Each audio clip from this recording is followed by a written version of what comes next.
And look at that, the Coventry Victor coming on, isn't it?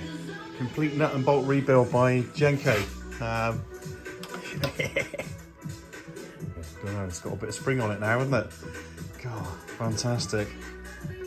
It's hard to believe it's the same rusty engine, isn't it, that came out of that shed that time. It just shows what jewels are out there if you're prepared to spend the time and effort that Ian's done doing this up.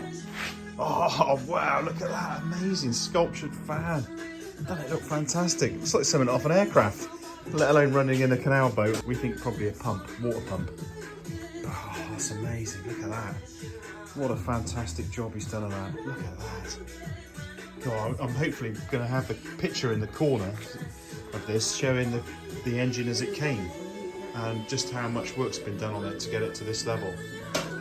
But you know, 1932, look at that handle remade so you can take it out because that was all stuck in it and bent. Oh, it's a this certainly is what Max Machines would like to be more about. So fantastic to see this. What beautiful engineering these engines were. What a shame we don't have this industry now, but never mind. And that's another version, isn't it, that we don't have anymore. Lister, sad days, but that's going to be done up as well, hopefully. Brilliant. Do that again. I'll just, so what? So flat out, and then as it revs up, it shuts the pumps down. Shuts it down. Governs. Yeah. Oh, look at that. And Right, this like is, the bullet this was of eventually for a hand throttle, which... Oh, okay, yeah, all right. Then it pulls the governor springs tighter. Okay, and it slows it. Yeah. Right. Oh, it's like a Lee Enfield rifle action now, isn't it? What you've done on that, fantastic.